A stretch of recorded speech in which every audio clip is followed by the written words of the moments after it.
हर किसी इंसान की अलग अलग आदतें होती हैं। किसी को बार बार आंखें झपकने की आदत होती है, तो किसी को बार बार थूकने की, तो किसी को होती है वक्त बेवक्त हाथ पैर हिलाते रहने की। ऐसी ही एक आदत होती है बार बार उंगलियां चटकाने की। कई बार आपने कुछ लोगों को घबराहट में या खालीपन में या फिर अपनी बोरियत दूर करने के लिए उंगलियों को चटकाते हुए देखा होगा। कई बार लोग ऐसा सामने वाले को ये दिखाने के लिए भी करते हैं कि आज उन्होंने बहुत काम किया है। कुछ लोग गुस्सा या तनाव में अपनी उंगलियों को चटकाते हैं। आपने बचपन से कई बार अपने बड़े बुजुर्गों से यह कहते हुए सुना होगा कि बार बार उंगलियां मत चटकाओ, ये ठीक नहीं होता। लेकिन आपको शायद इसके पीछे का कारण नहीं पता होगा, क्योंकि वो ऐसे बोलते तो थे, दरअसल इसके पीछे छुपा है एक बहुत बड़ा विज्ञान। हम उसी वैज्ञानिक कारणों के बारे में यहाँ बात करेंगे, तो बने रहें आप वीडियो में अंत तक मेरे साथ और जानेंगे कैसे ये आदत घातक हो सकती है, जो कि एक सामान्य सी दिखने वाली आदत है। हमारे शरीर की जो बनावट है उसमें हड्डियों के बीच में जॉइंट्स होते हैं, ये आप सब जानते हैं।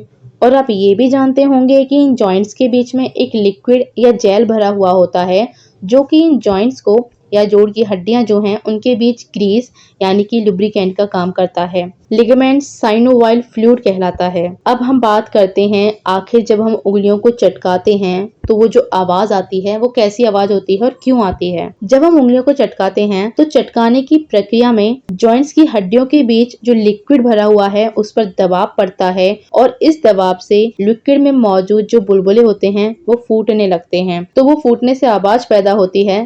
इसलिए उंगलियों के चटकाने की प्रथम प्रक्रिया में आवाज बहुत तेजी से आती है। उत्तरोत्तर ये धीरे धीरे कम होती हुई चली जाती है और जब आप दूसरी बार कोशिश करेंगे तो आवाज धीरे आएगी और तीसरे प्रयास में या कई बार ऐसा करने पर आवाज नहीं आती, क्योंकि बुलबुले दोबारा बनने में समय लगता है। आपकी ये आदत बहुत घातक भी हो सकती है। तो क्यों है घातक उंगलियां चटकाना, ये हम जानते हैं। जब बार बार उंगलियों को चटकाया जाता है तो धीरे धीरे ये लिगामेंट जो है, लिगामेंट साइनोवाइल फ्लूइड, ये कम होने लगता है और हड्डियां आपस में रगड़ना शुरू कर देती हैं। अगर यह लिक्विड पूरी तरह से खत्म हो जाता है तो जोड़ों के दर्द की समस्या उत्पन्न हो जाती है, जो कि आगे चल करके गठिया रोग का कारण बन सकती है। बार बार उंगलियां चटकाने की आदत से उंगलियों पर सूजन भी आ जाती है। कई बार ये बहुत ही पीड़ा भरा होता है, इनमें दर्द का आभास होता है। उंगलियों की शेप भी इससे खराब हो जाती है। इस आदत से उंगलियों में सूजन भी आ जाती है, जो कि ताउम्र भी बनी रह सकती है। तो समझदारी इसी में है कि समय रहते आप इस आदत से छुटकारा पाएं और इस बुरी आदत से होने वाले नुकसानों से